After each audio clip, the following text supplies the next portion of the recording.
क्षमा breaking Jain news. प्रभु श्री रामचंद्र जी ने दुनिया के जगत के वैभव से अपने अंतर मन को समेटा। वस्तुओं से समेटने का नाम, व्यक्तियों से अपने आप को समेटने का नाम और विचारों से अपने आप को समेटने का नाम समाधि होता है। वो बात जहां अन्य दर्शनकारों ने रामचंद्र जी को जल समाधि के लिए एक दर्श उपस्थित किया, वहीं पे जैन दर्शनकार ने उनको मोक्ष गमन के लिए यही समाधि ध्यान की साधना सामने लाकर के प्रस्तुत करी। थोड़े थोड़े शब्दों या संवादों का हेर फेर हो सकता है, लेकिन आस्था का केंद्र प्रभु श्री राम जैसे हर दर्शन में है, वैसे इस दिल में भी अंतस की गहराइयों तक बहुत गहरे विराजमान है। उनका अनुसरण, उनके गंतव्य तक पहुंचने के लिए ये दिगंबर चोला अपनाया। उस अंतःकरण तक, उनके उस भाव तक पहुंचने के लिए जिन शासन की वो कठिन साधना श्रावकों ने, आत्माओं ने स्वीकार की, एक जैन साधु का क्या जीवन है आप देखिए। वे जब कभी भी पैदल चलते हैं, कभी भी जीवन पर्यंत वे वाहनों का प्रयोग नहीं करते। जब कभी 2, 2.5, 3, 4 महीनों के अंतर्गत निश्चित रूप से उनको अपनी दाढ़ी और मूछ और सिर के बाल अपने स्वावलंबन का परिचय देते हुए खुद अपने हाथ से उखाड़ के बाहर करते हैं।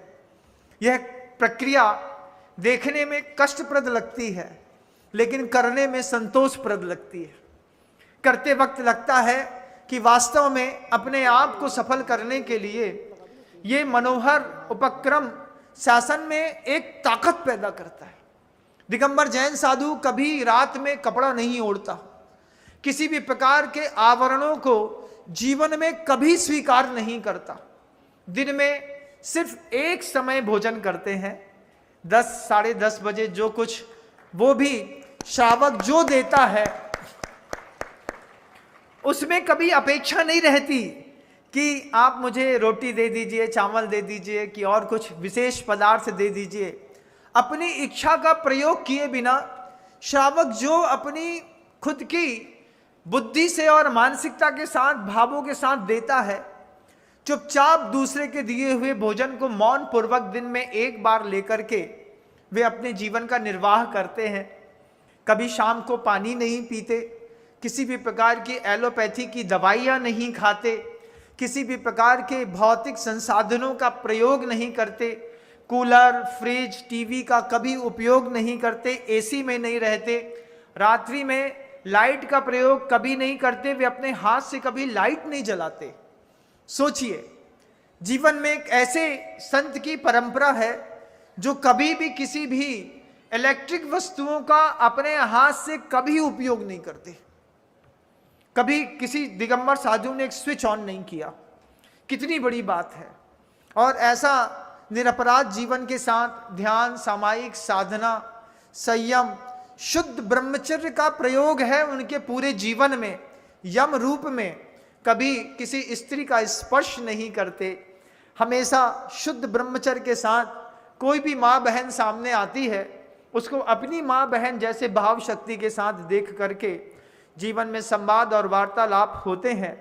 ऐसा मृदुमय और साधना में बौद्धिक जीवन जी करके जब वे अपने चरम तक पहुंचते हैं, तब उनको समझ में आती है कि संवेदनशीलता क्या होती है। ये अपने आप में ऐसा जीवन है जिस जीवन की सामान्य व्यक्ति कल्पना भी नहीं कर सकता। जब 48, 49 टेम्परेचर मई की गर्मी में होता है, उस वक्त भी वो दिन में सिर्फ एक बार पानी लेते हैं। पूरा दिन उनके कंठ में कभी दोबारा एक बूंद जल की नहीं जाती। उसमें भी कभी अगर हाथ में कोई चींटी आ जाए, बाल आ जाए, तो उस दिन का भोजन भी अंतराय समझ करके उनको त्यागना पड़ता है। कभी एक रोटी मिलती है, कभी 2 ग्रास मिलते हैं, कभी आधा पेट भोजन मिलता है, कभी कोई ग्रास मुंह में डाला, वो यहाँ की आहार नलिका में फंसा रह गया और हाथ में अंतराय आ गया, तो कभी उस ग्रास को नीचे उतारने के लिए वो कभी एक अंजलि जल भी उसके बाद नहीं लेते। सने सने धीरे धीरे करके वो एक ग्रास जो है धीरे धीरे उधर तक पहुंचता है, और उसकी पीड़ा आप नहीं समझ सकते। अगर उसकी पीड़ा देखनी है कि एक ग्रास बिना जल के कैसे सटकता है, नीचे जाता है, तो कभी सूखे चने खा के देखिएगा। सूखे चने भुंजे हुए खा के देखिए कि मुंह में 25 ग्राम सूखा चना खा लिया, अब सलाइवा नहीं बनता तो वो घूमता नहीं है, और फिर उसको बिना पानी के अंदर करना कितना कठिन होता है। लेकिन अगर एक बार अंतराय आ जाता है तो दिगंबर जैन शासन में मुनिराजों की चर्या में दोबारा एक अंजलि पानी भी अंदर डाल करके आहार नलिका को साफ करने की आज्ञा नहीं है। ऐसा कठोरमय साधनामय जीवन हर वो साधु जीता है, वो चाहे चेहरे से कितना भी सौम्य क्यों ना दिखता हो, लेकिन चर्या के मामले में वो हमेशा कठोर और अनुशासित रहा है। एक संत और एक सैनिक की चर्या बिल्कुल ऐसी ही चलती है बंधुओं। भोजन करते करते सैनिकों में भी जब कभी लाइन ऑर्डर आते हैं तो पानी का बॉटल उठाने का मौका नहीं देती फौज। चुपचाप जो मुंह में दबा रहता है उसी दबे मुंह के साथ दौड़ जाना पड़ता है, अपना पूरा भाव बदलना पड़ता है, तब जाकर के निर्माण होता है और तब जाकर के निर्वाण होता है। ये निर्माण और निर्वाण की प्रक्रिया इतनी सहज नहीं है। मैं वो 4 बातें आपके बीच में रख रहा हूं। आप देखिए कि पहले एक करण है जिसको आप आत्मा कहते हैं। उस आत्मा को ऊपर उठाने वाला उपकरण है, साधन है, मंदिर है, भगवान है, साधु है, माला है, जप है, मंत्र है, स्तोत्र पाठ है, हवन है, याज्ञिक अनुष्ठान है, साधना है, उपवास है, एकादशी का व्रत है, चतुर्दशी है, अष्टमी है। संसाधन है ये ऊपर उठाने वाले। कुछ उपकरण होते हैं तो कुछ अधिकरण भी होते हैं। नीचे दुर्गति पर ले जाने वाले भी साधन है संसार में। पर स्त्री गमन है, वैश्या गमन है, पाप है, हिंसा है, दूसरों को चोट पहुंचाना है, दूसरे की निंदा करना है, साथ ही साथ हिंसा के साथ उसमें आनंद मनाना है। गुरुदेव हमेशा वो बात कहते थे कि जो लोग मांस का भक्षण करके अपना उदर पोषण करते हैं, एक बार अगर उन्होंने अपने हाथ के सामने उस जीव को काटने का प्रयास किया और उसकी पीड़ा, उसके रक्त का प्रवाह, उसके अंदर का दर्द उन्होंने देख लिया, जीवन में मांसाहारी कभी मांस नहीं खा पाएगा। मांसाहारी मांस उस कंडीशन पर लेता है जब उसको पूरा प्रोसेसिंग करके लोग सामने प्रस्तुत करते हैं। होटलों में मांस खाने वाले लोग, होटलों में इस तरीके के अपराध के माध्यम से अपने आप को गाफिल करके अहंकार को पोषित करने वाले लोगों के हाथ में अगर जीवित पशु दे दिया जाए और उनसे कहे कि इसमें से अपना भोजन निकाल लो, तो वो उस जीवित पशु में से कभी अपना भोजन नहीं निकाल पाएंगे। जब कभी भी बड़े बड़े होटलों में इस तरीके के आपके सामने प्रकल्प मौजूद होते हैं, ये आपका उपकरण नहीं है, ये आपका अधिकरण है। आपके प्लेट में किसी जीवात्मा की हाय लगी हुई है, उसमें किसी का बच्चा या किसी का पिता आपके सामने परोसा गया है, उसका दर्द, उसकी पीड़ा कभी आप YouTube गूगल चैनल पर देखिएगा किस तरीके से स्लॉटिंग करते हैं, और स्लॉटिंग करते वक्त किस तरीके की दर्द और यातनाओं से वो जीव गुजरता है, जो सज धज कर साफ सुथरा होकर के धुल करके आपकी प्लेट में तल करके आता है और आप ले लेते हैं। जैन शासन इससे हमेशा दूर रहने के लिए आदेश और निर्देशित करता है। जैन शासन में पानी भी मोटे कपड़े से छान करके पिया जाता है कि कहीं पानी का जीव भी पेट में जाकर के हम उसकी पीड़ा का निमित्त न बने, कारण न बने। गुरुवर से पूछा, गुरुदेव धर्म किसको कहते हैं? गुरुदेव एक ही बात कहते हैं, अपनी स्वतंत्रता का नाम धर्म है। अपनी स्वतंत्रता का नाम धर्म है। लेकिन वो स्वतंत्रता धीरे बढ़ते बढ़ते बढ़ते अगर किसी और की स्वतंत्रता को बाधित करती है, तो फिर दूसरे की बाधित स्वतंत्रता से मुक्ति दिलाने का नाम भी धर्म है। जब कोई बाहर का व्यक्ति देश में आकर के हमारी स्वतंत्रता को बाधा पहुंचाता है, तो बीच में कोई राम खड़ा होकर के अपनी स्वतंत्रता की रक्षा करता है। वो राम छोटा मोटा नहीं होता, ये एक वैभव है।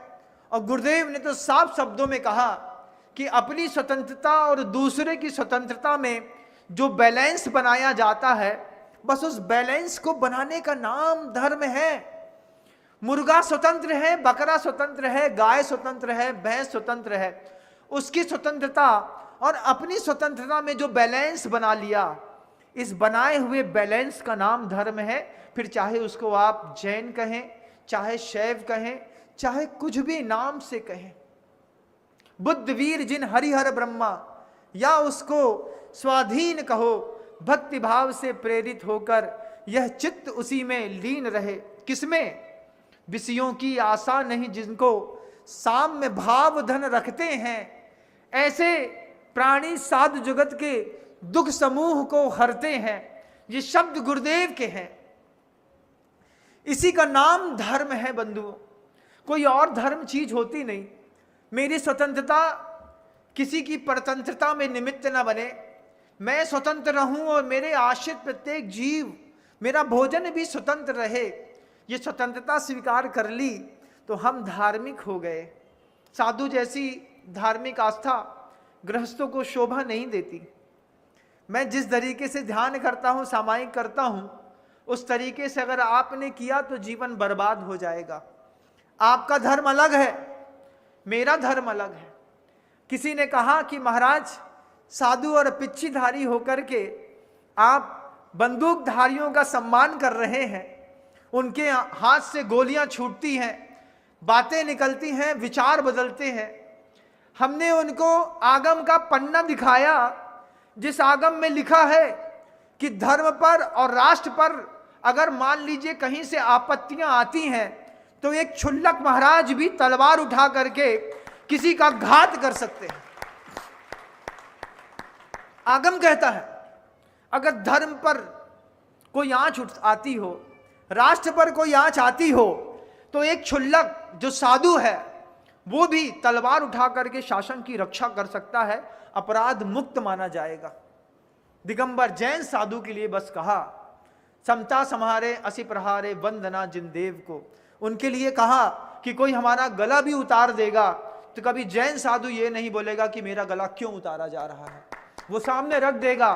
ठीक वैसे ही जैसे एक बधिक जब किसी गाय के गले में हाथ फेरता है, वो गाय चाटती है उसको, वो बधिक जानता है कि थोड़ी देर बाद मैं इस गले के इसको रेत दूंगा। लेकिन जैसी गाय होती है वैसा साधु तो होता है, लेकिन हमारे यहाँ का क्षुल्लक नहीं होता। ये बात भी दर्शनकारों ने आगम ग्रंथों में लिखी। विचार चीजें बंधुओं, पहला तो करण, उसके बाद उपकरण, उपकरण के बाद एक होता है अधिकरण, वैश्यागमन करना, पर स्त्री सेवन करना, मांस खाना, मदिरा पान करना, उसके बाद अन्य लोगों को पीड़ा देना, त्रास देना, जुआ खेलना। युधिष्ठिर चले गए जुआ के चक्कर में। ये ऐसा महापाप है, जैन शासन में सर्वथा वर्ज्य कहा कि ये वो अधिकरण है। पत्ते खेल लो, सट्टा खेल लो, MCX खेल लो, ट्रेंडिंग कर लो, शेयर ब्रोकरेजिंग कर लो, इंस्टेंट मनी जैसे भी मिलता हो, ये सब का सब वो अधिकरण है जो आपकी आत्मा को गर्त पर लेकर के जाता है। इसके साथ ही साथ शिकार करना, ये भी एक अधिकरण है जिसके माध्यम से आत्मा गर्त में दुर्गतियों में जाती है।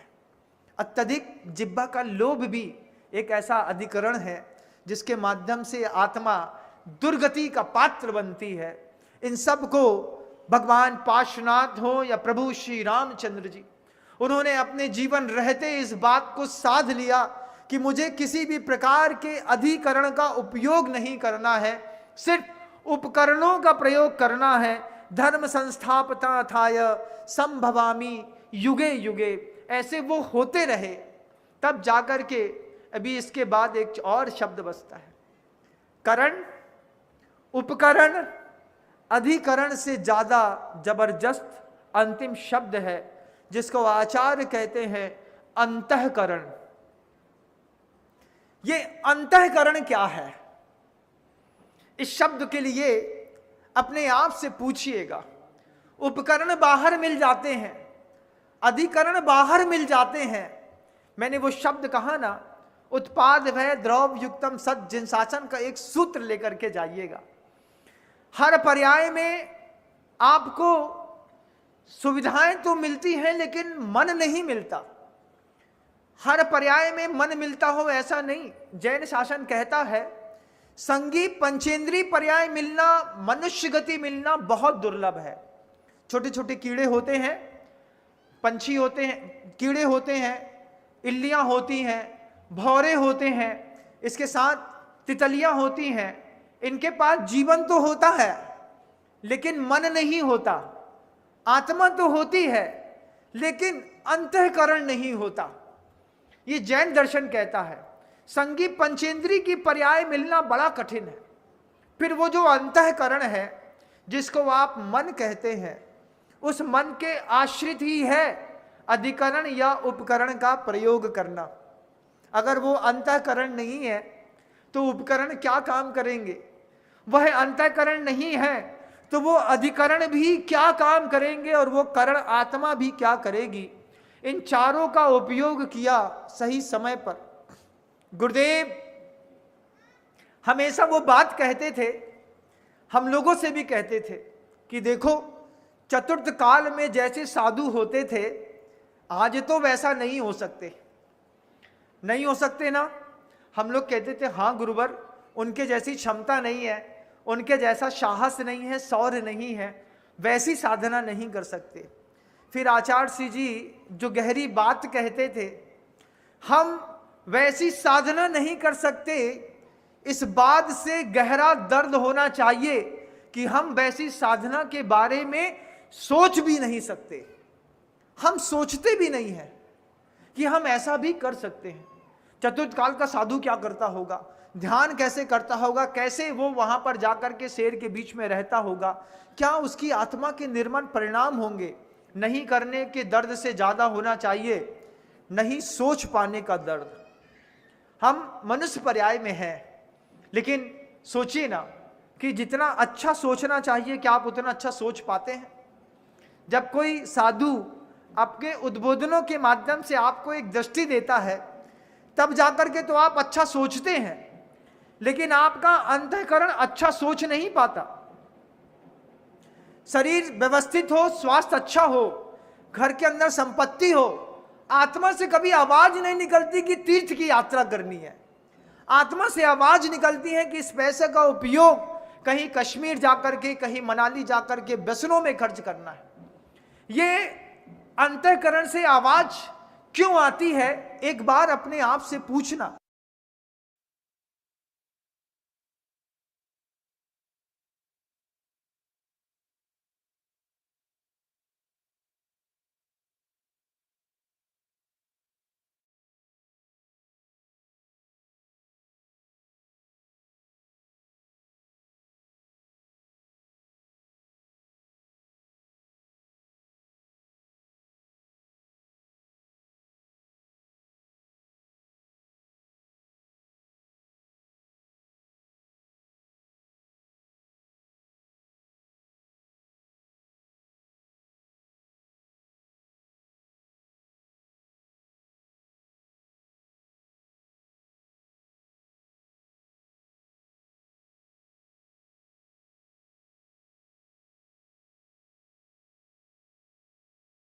बार मिली है, करण मिला है, उपकरण मिला है, अधिकरण मिला है, और इससे ज्यादा सशक्त अंतःकरण मिला है। उस अंतःकरण का हम सदुपयोग करें, साधुओं की वाणी सुने, सुन करके उसका अपने प्रयोग करके अपने जीवन में अगर हम इम्प्लीमेंट कर पाए, तो निश्चित मानिएगा आज पार्श्वनाथ भगवान का मोक्ष कल्याणक मनाया जा रहा है। एक दिन प्रभु से प्रार्थना करता हूं उपकरण, अंतःकरण और करण का प्रयोग करके कभी आपका भी मोक्ष कल्याणक पूरी दुनिया मनाए, ये भावना रखता हूं। प्रभु श्री राम जहां पर जाकर के अनंत काल के लिए विराजमान है, वहां पर आपको भी जाने का मौका मिले, मैं भी वहां जाने का अपने तरीके से पुरुषार्थ कर रहा हूं। ये हमारा एक और हाथ, जिनको हम सैनिक कहते हैं, वे भी एक पिछी उठा करके प्रभु को पाने